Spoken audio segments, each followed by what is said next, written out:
The following program may contain coarse language, violence, nudity, mature subject matter, or scenes which may not be suitable for all viewers. Viewer discretion is advised. All Hit Radio.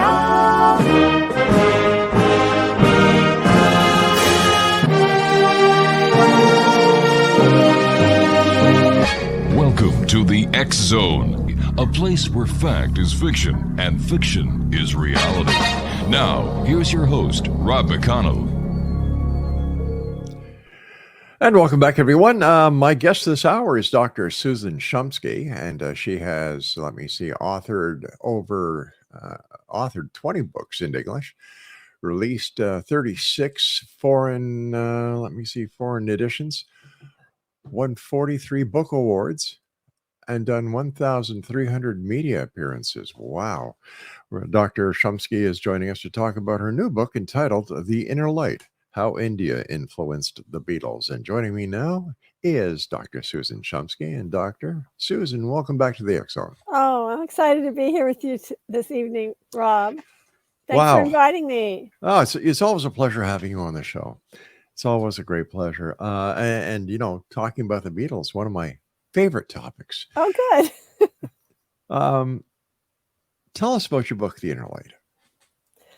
Yeah, The Inner Light is a book about how India influenced the Beatles' lyrics, the Beatles' music, the Indian instruments, the Indian musicians.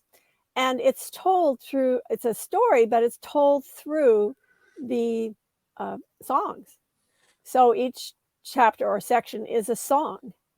And I explain how India influenced that song. I mean, obviously, it's only some of the Beatles songs, Sure. It's not all of their songs, but the ones that are most influenced by India.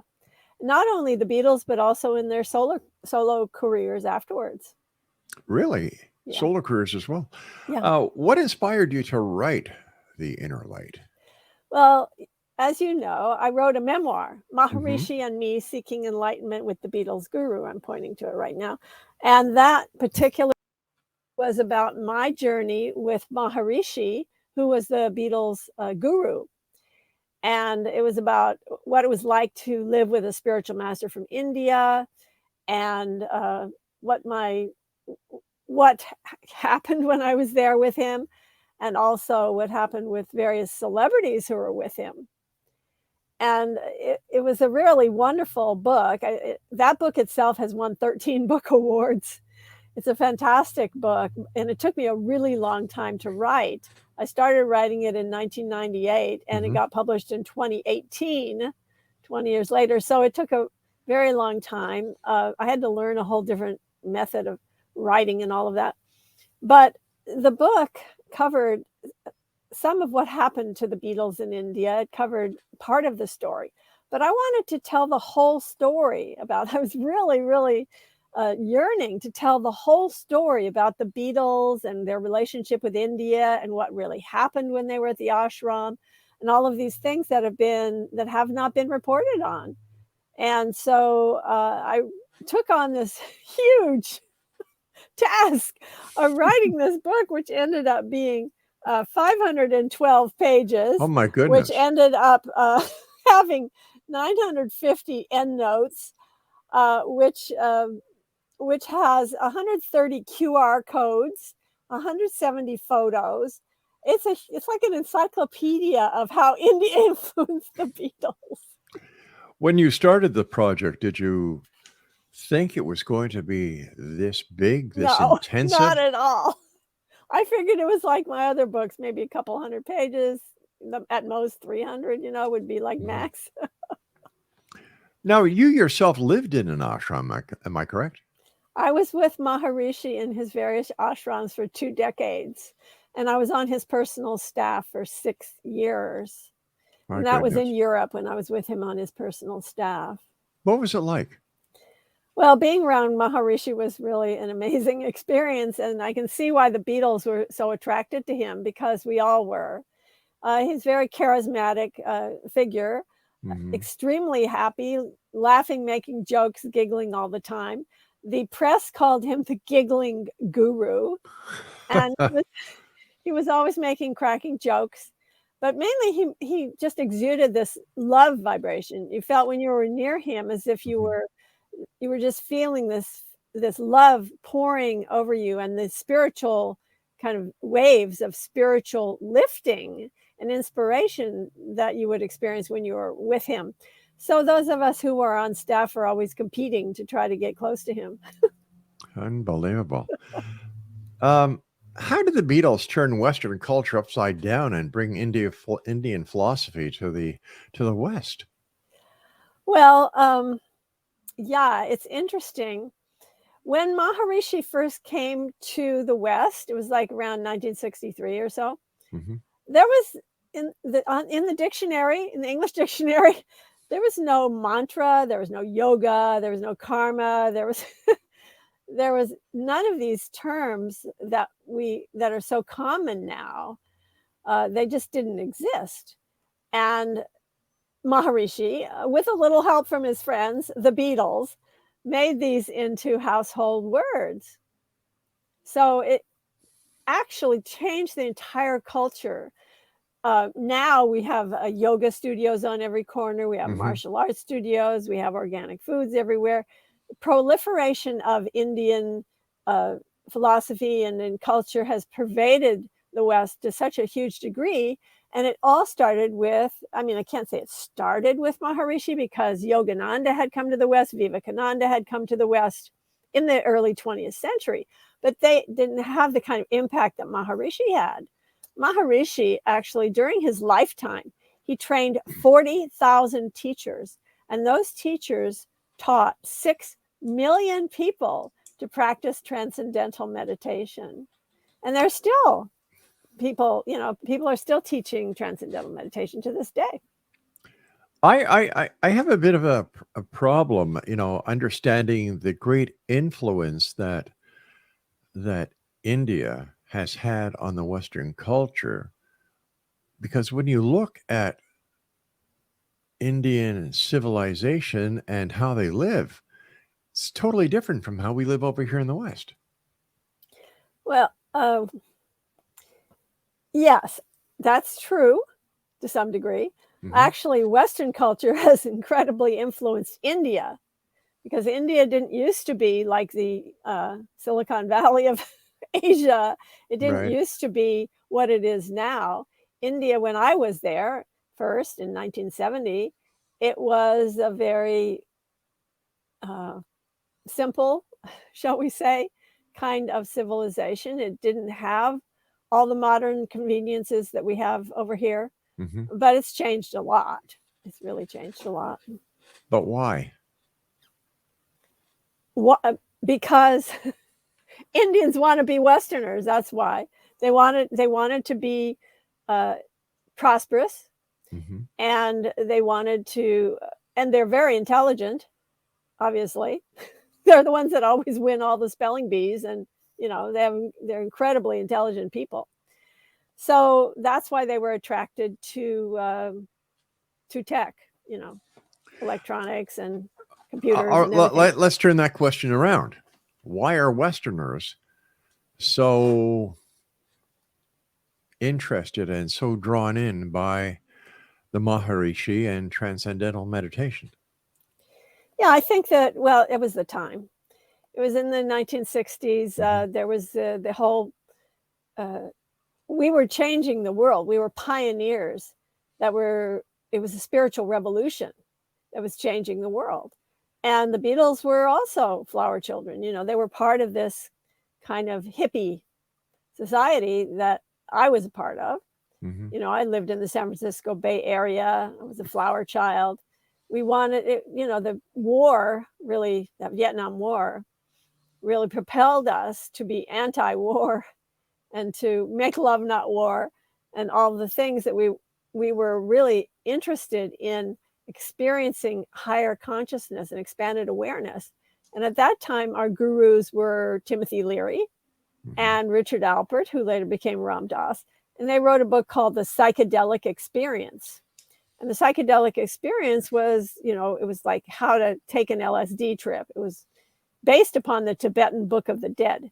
So it had a tremendous influence. And in fact, when John Lennon found that book and read it, he read it all in one sitting. He was so enthralled by it. And then immediately he wrote that song, Tomorrow Never Knows, which quotes verbatim the psychedelic experience, that book that was written by Leary and Alpert. And that's how their psychedelic years began. Cool. How did the Beatles get involved with TM as well as the Maharishi? What's the story behind that? Well, it was George's wife, Patty Boyd. She saw a very small ad, classified ad in the Times of London. And it was an ad for transcendental meditation, go to this lecture. So she went with her girlfriend and they learned TM, and they really loved it. They had great experiences. So Patty told George about it, and George said, "Oh, I want my own mantra." So then when they found out that Maharishi was coming to London to speak on August 24th, 1967, at the London Park Hilton Hotel, George got tickets for all the Beatles, and they went, and they were very impressed with Maharishi, and they met him afterwards. The only Beatle that was missing was Ringo, because he was in the hospital with his wife Maureen, who was having a baby at the time. But the other three Beatles met with Maharishi, and they said to him, "We're seeking a highly spiritual experience, and we tried LSD, and that didn't work. It didn't take us there." And Maharishi said to them, "Well, it's laudable that the youth want to have a spiritual experience, but drugs are not the way.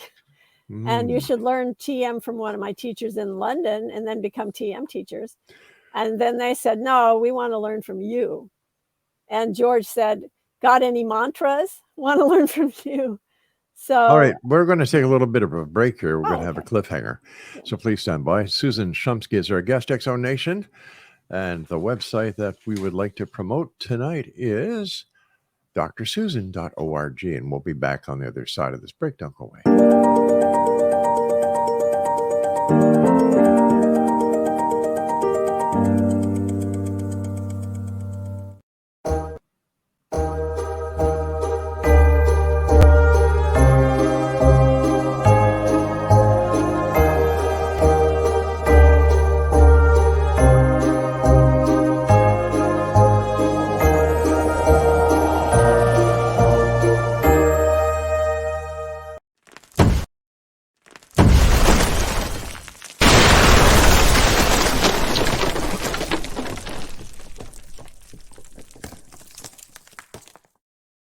So when we last left Dr. Shumsky, we were talking about the Beatles going to meet the Maharishi in London. Ringo wasn't there. He was in the hospital with his wife with the birth of their child. And the Maharishi basically suggested that the Beatles find a teacher in London. And George says, "No, we want you. I want my own mantras." And take it from there, Dr. Susan. Yeah, George says that he told Maharishi, "Got any mantras?" I don't know if that's really true, but that's Right. what George said. But it's like George. Probably he did say something like that. So Maharishi said, "Okay, I'm going to Bangor, North Wales tomorrow. You can come on the train with me. I'll be teaching a retreat for 10 days up there." So the Beatles actually went on the train with Maharishi and took public transportation and went up to North Wales, and they learned TM from Maharishi the next day. And then the day after that, unfortunately, Brian Epstein died. So the Beatles had to, was their manager. Yeah. And they had to return to London that day. So they returned. So what do you learn in transcendental meditation? Well, it involves using a mantra. And so it's just a method of relaxing the mind and getting quiet and still by repeating this mantra and letting it go, really. Can you give us an example of a mantra? A mantra would be something like maybe Rama, Just the word Rama? Yeah, Rama would be a mantra. So what would you do? Say Rama, Rama? Yeah, you would say Rama? it in your mind. You wouldn't repeat it out loud. You say it in your mind, for example. So when you're saying this mantra, what happens? Well, if you follow the instructions, it takes you into a very quiet state. The mind gets really quiet and settled down to a state of peacefulness. And you feel expanded awareness. You feel like you are one with the universe. You feel bliss consciousness, unbounded awareness, expansion. And you feel very, very settled, very, very peaceful and content. It's perfect contentment and peacefulness. What are the mechanics behind it? How does it work? If we're just thinking about a word like Rama, how does this trigger all these psychological events that take place? I don't know how it does that. All I know is that it does work. That TM is a viable meditation practice that has been scientifically verified to have all kinds of beneficial effects, including reducing hypertension and peacefulness, and also even academic performance, even reversing signs of aging. All kinds of things have been beneficial in practicing not only TM, but other forms of meditation. And nobody knows how it works. Oh, I don't know. Maybe somebody does. Oh, well, I don't know. What it does is it takes the mind, when you take the mind down to a peaceful state. Okay, so I'll try to explain. Okay, please. Mind and body are connected to each other. Right. And when you take the mind to a state of peacefulness, the body settles down, the metabolism gets quiet and still, and the body is very deeply relaxed. Yet consciousness remains. It's not like when you're asleep. It's a different state of consciousness. There, in India, they talk about several states of consciousness. They talk about the waking state, the dreaming state, the deep sleep state, and then the transcendental state, which they call turiya, meaning fourth, the fourth state of consciousness. And that fourth state of consciousness is that state of bliss consciousness or expanded awareness that happens when you are in deep meditation. And so when the mind settles down, the body settles down, and the body gets into this state of wellness, of health and wellness and well-being. That's the only way I can really describe it, not being a scientist.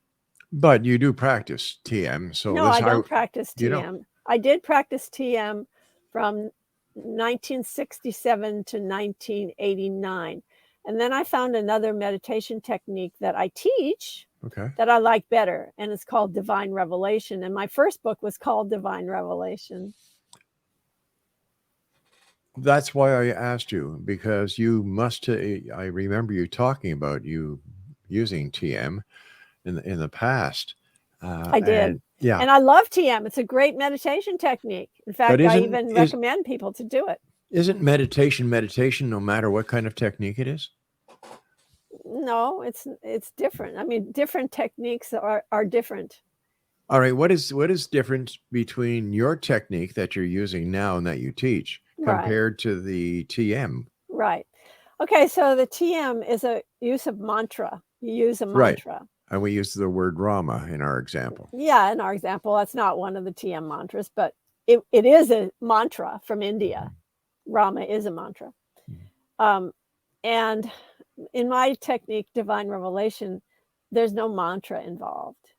It's just about relaxing, getting quiet, settling down, and connecting directly with spirit with a capital S, and receiving inspiration, healing, and wisdom from within. It's about connecting with divine beings of light, deities, angels, archangels, also is part of what I teach with Divine Revelation. So I call it Divine Revelation because it's about receiving divine revelations. Okay. Prior to TM and the other methods that are used to meditate, was meditation ever used in the West, or was this something strictly that was brought over by the Maharishi and other gurus going back to the 60s? That's a fantastic question. I'm so glad you asked that. Yeah, the thing is that in the Christian tradition, Mm-hmm. they have done a kind of contemplative prayer. They've used prayer in a way that is like meditation, and undoubtedly the monks and nuns in monasteries have been meditating for throughout the centuries. Right. And but the Indian form of meditation, well, I think it was first brought over by Vivekananda between the 19th and 20th century. He came over to the West and began to teach yoga. Yoga meaning union, divine union of individual spirit with universal spirit. And then Yogananda, Paramahansa Yogananda, came over to the West and settled in America. And he wrote a book called Autobiography of a Yogi. And that was very, very popular. It's still an incredibly popular book. And that was a book that was George Harrison's favorite book that he used to give out to everyone. Really? He used to hand out copies of Autobiography of a Yogi to everyone. In fact, so did Elvis. Now that's interesting. Yeah, Elvis Presley. There were a couple books that were his favorites. One was Autobiography of a Yogi, and another one was called The Impersonal Life, which is a New Thought spiritual book. It was published by DeVores and Company. Speaking about the Beatles, what is the meaning of the song Revolution? Oh, I'm so glad you asked that. So Revolution is about something called the Maharishi effect. So Maharishi used to always say, in order for the forest to be green, the trees must be green. In order for the world to be at peace, the individuals must be at peace. His idea was that if a certain percentage of the population would practice meditation, we could create a peaceful world. And in fact, he proved it. He tried to prove it scientifically. What he did was he sent people, groups of meditators, to crime-ridden areas and to war-torn areas. And then they would do statistical analyses, and they found out that when people meditated together in these large groups, the crime rate would go down, the war would subside, and there would be greater harmony in the atmosphere because people were meditating. And I thought, because I grew up in the Cold War and everything, and we were all terrified that an atom bomb was going to fall on our head. Yeah. We were very attracted to this idea of creating world peace.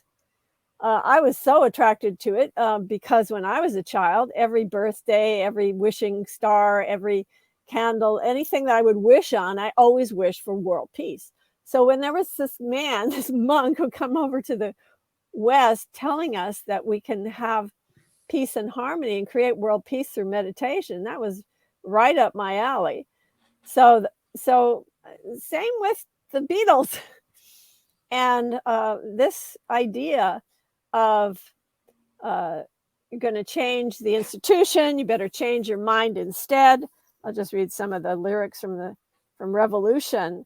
You say you'll change the Constitution. We all want to change your head. You tell me it's the institution. You better free your mind instead. That was exactly what Maharishi was telling them and telling all of us, that the only way we could have world peace was not through treaties, not through changing institutions, but by teaching as many people as possible to meditate and have them practice it. What was it like the first time you met the Maharishi? It was weird. Really? Okay, so the first time I met him was September 1967 when he came to Los Angeles to give a lecture.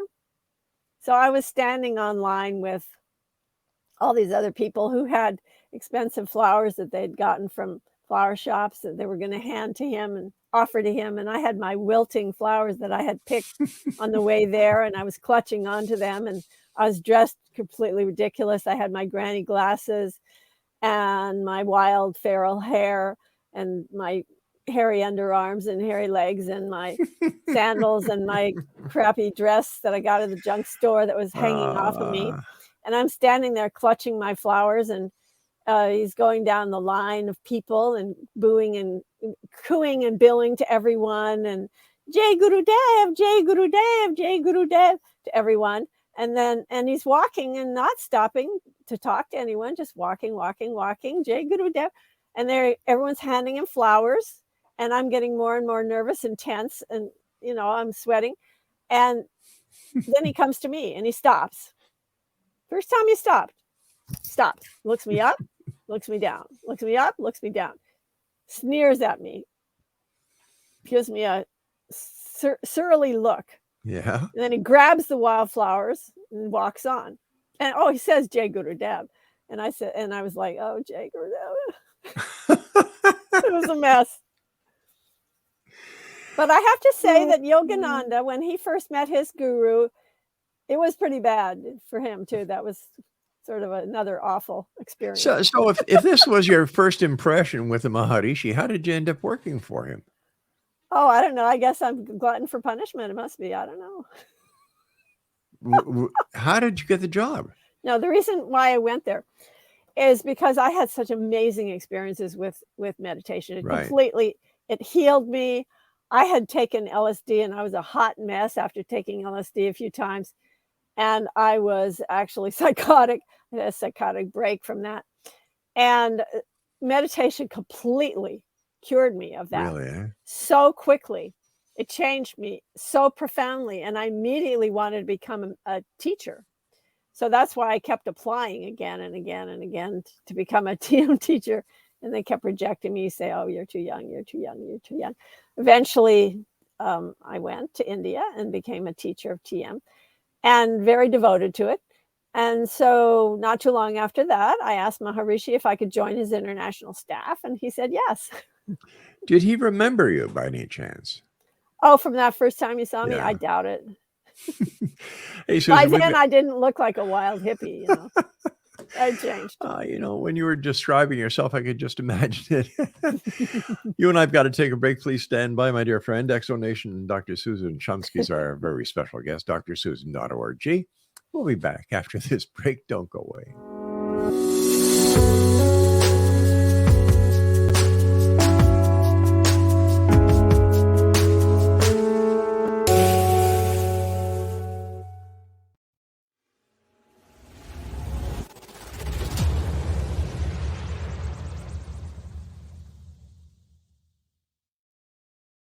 So I was watching the X Zone TV channel last night when I was abducted by aliens, and they kept repeating to me over and over again, simultv.com, simultv.com. What's simultv.com? That's what I asked them. They had it written on the side of their UFO. How do you spell that? UFO. No, I mean simultv.com. simultv.com. simultv.com. Right. simultv.com. Interesting that you were abducted by aliens in a simultv.com UFO last night. Oh, yeah? Yeah. Now that you mention it, I remember now last night I was awakened from a deep sleep. My great-grandmother was standing there. She said she'd come from the hereafter to tell me about simultv.com. She even spelled it out for me. simultv.com, sonny boy. simultv.com. simultv.com, sonny boy. Wow. Yeah. Guys, you'll never guess what my psychic guru just told me. simultv.com. Exactly. Are you guys psychic too? Of course. We all know about simultv.com. simultv.com.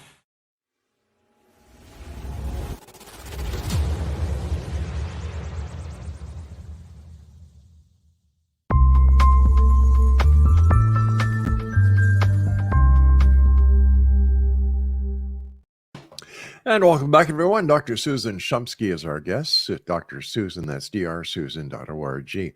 I understand you can actually tell us who Dear Prudence and Bungalow Bill actually were. Yeah, Dear Prudence is Prudence Farrow. That's Mia Farrow's sister. Right. They went to the same course in India as the Beatles. They were there at the same time as the Beatles were there. And Prudence... Mia Farrow is a famous actress. Sure. She won Golden Globe. She's, obviously she was married Rosemary's to Baby. She was married to Woody Allen. Yeah, and married to Frank Sinatra before that. So they came to India with Maharishi, actually. They flew on the plane with him in 1968, early January 68. And Mia learned TM from Maharishi on the way to India. Prudence had been practicing for a couple years before that. And it had completely changed her life. It was a similar story to mine, only hers was more drastic. She was an addict. She had alcohol addiction, and she had taken so many drugs, and she had really a psychotic break herself. And meditation saved her life. She went to India, and she was very, very serious about meditation. Mia just wanted to kind of hang out and read books and stuff. Right. But Prudence wanted to stay in her room all the time, didn't want to come out, wanted to meditate day and night. And unfortunately, she kind of went over the cliff. She meditated a little too much, too extreme, and ended up having a psychotic break there in India, right there. And at the time, Maharishi was very concerned about her, and he asked that John and George, who were staying in the same complex, that they look after her and look in on her. So John wrote that song, Dear Prudence, won't you come out to play, see a brand new day? The whole idea was he wanted to get her out of her room. So they were trying to do that, not very successfully. But eventually Maharishi took over, and she was taken to Maharishi's bungalow every day. And Maharishi had her do yoga exercises in the corner. And if her mind was wandering, he would tap, tap, tap, and just get her to continue. And eventually, it really didn't take very long. She completely was cured, and very happy ending for her. She ended up having a wonderful family. She's a Sanskrit scholar. She teaches Sanskrit. She teaches yoga. And she's had a really wonderful life. All right. Now, who's Bungalow Bill? Well, hey, Bungalow Bill, what did you kill? So that song is about a man named Rick Cook. His mother, Nancy Cook de Herrera, was at the ashram taking the class. She was a TM teacher. And Rick came to visit her. But he came mainly to go hunting. He was a hunter. So he went on a safari with his mother, Nancy. They both went on the safari together, and they killed the tiger. Oh. And when they were done killing the tiger, they came back to the ashram to tell of their exploits to the vegetarian Hindu yogi, to tell him about their tiger kill. He wasn't too impressed with it. Can't blame him. And John Lennon happened to be in the room when they came back to tell Maharishi about killing the tiger. And John Lennon said to Rick, well, isn't that a bit life destructive? And the reason he said, isn't that a bit life destructive, is because Maharishi used to always talk about life destructive actions, life damaging actions, life supporting actions, life promoting actions. He would talk about the laws of nature. He would talk about following natural law and being in touch with the laws of nature. So the song Bungalow Bill came out of that. Yeah. And also the songs that Paul and John wrote about nature, Mother Nature's son and child of nature. I understand that the Maharishi also made some accurate predictions about the Beatles. Well, yes. Here's some things that Maharishi said about the Beatles. He said that Ringo always goes by feeling and heart. And basically he's the best meditator, that he was always in meditation, going by feeling and heart. But as for the other Beatles, too much brain is in the way. He said George is the most advanced Beatle, and this is his last lifetime. And he said John has many more lifetimes to go, and he should not give in to his obsession with women, or it will ruin him. And he also told the Beatles that if they don't continue doing their meditation practice, their band will break up. But But John's obsession with women, didn't John settle down and wasn't he totally devoted to Yoko Ono? Yes. And became a heroin addict in the process. Yeah, all right. So I think that we can scratch that prediction from the yogi as being, the Maharishi as being not accurate, because he did stay with Yoko Ono. Yoko Ono changed his life, and he was very, very dedicated to her and the family that they were able to bring forth. Yeah, different people have different ideas about. I guess. So why did John and George leave India in a huff? Well, there were several reasons. One reason is because Maharishi promised John and George, who were the only Beatles left by then. Ringo had left after 9 days, and Paul had left after about a month, 5 weeks.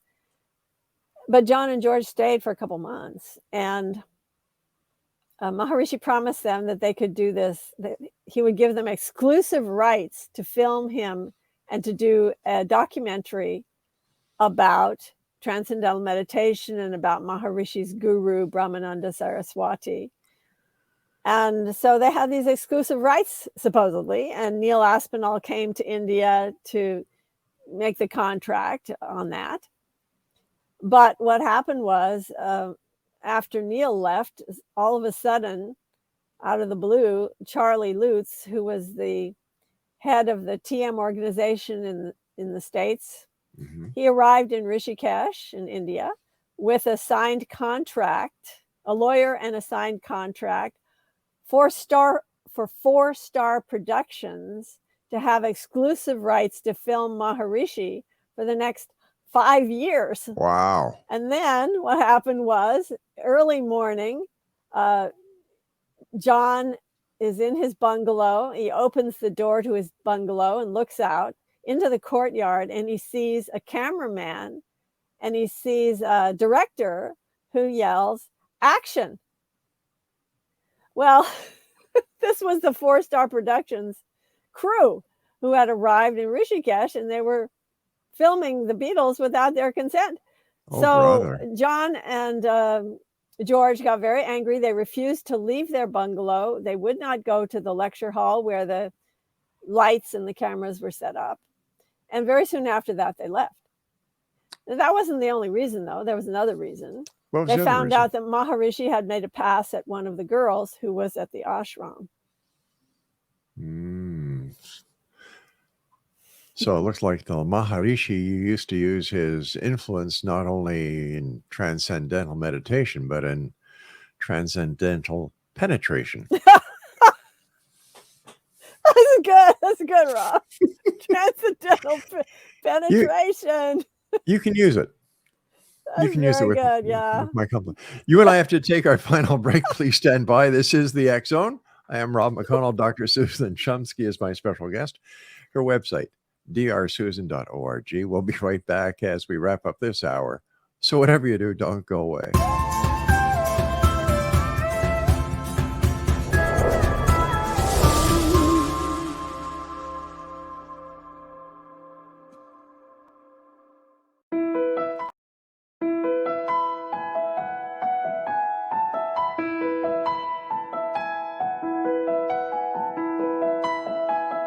Beautiful Mind Coffee is delicious coffee your brain will love.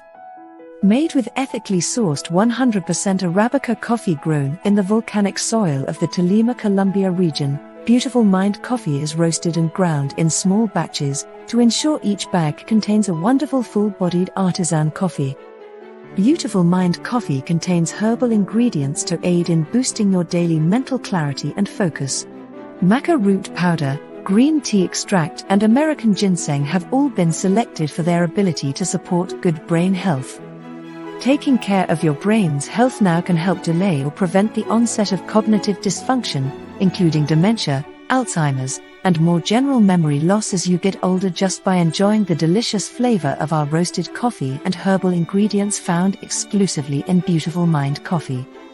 For more information on Beautiful Mind Coffee, visit us online at www.beautifulmindcoffee.ca. Beautiful Mind Coffee is now available at amazon.ca.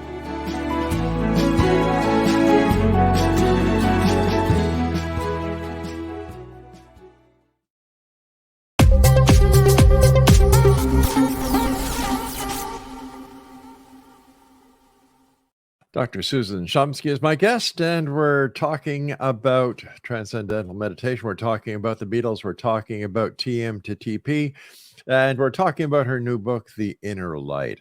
Her website is drsusan.org. First of all, Susan, thank you so much for joining us. It's always a great pleasure talking to you, and congratulations on your new book, my friend. Well, thank you. Did the Beatles ever reconcile with the Maharishi? They tried. John tried. Okay, so Maharishi was in Rishikesh in December of 1969. And John and Yoko happened to go to Delhi at that time. You can check on it. They were there. And they sent a telegram to Maharishi. And Maharishi was sitting in his meeting room with a few people. They were talking about where they would hold the next course, a TM course, because the ashram was much too small and they were getting huge numbers of people to start coming to become teachers of TM. And all of a sudden, in the middle of that meeting, the secretary burst in and said, Maharishi, I have a very important telegram for you. And Maharishi said, what it is? And the secretary said, it's from John Lennon. And Maharishi said, who? And she said, John Lennon. He said, who?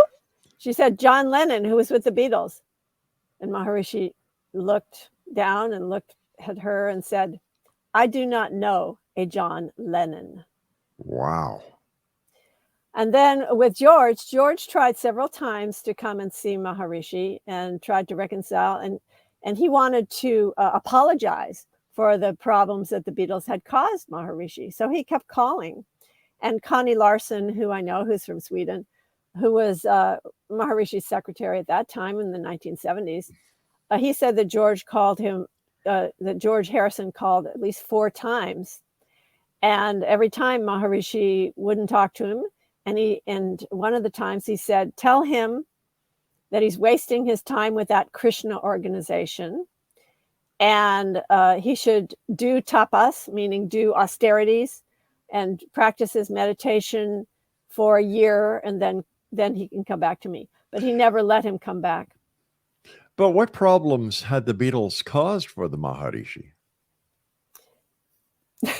They didn't really cause problems.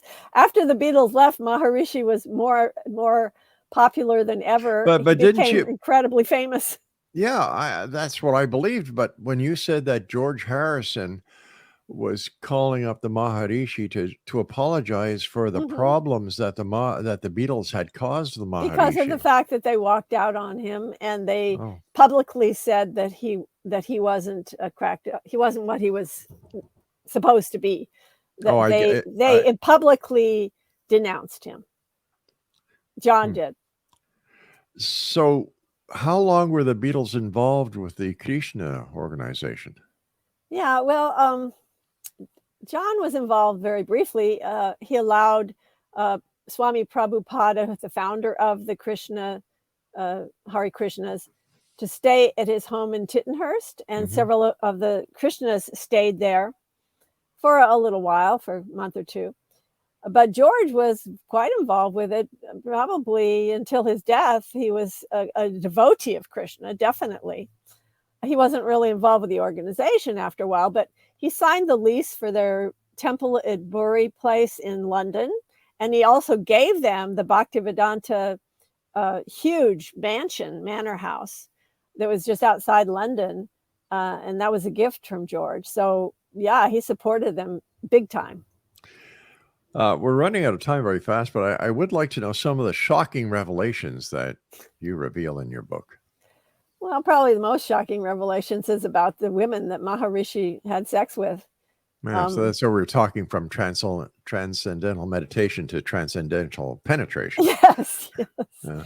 There's quite a bit of that. There's a lot of shocking revelations. Really, yeah. About what really happened. People don't know. They think, oh, well, what people think is that Mia Farrow Maharishi maybe made a pass at her, but no, they later, no, nothing like that ever happened.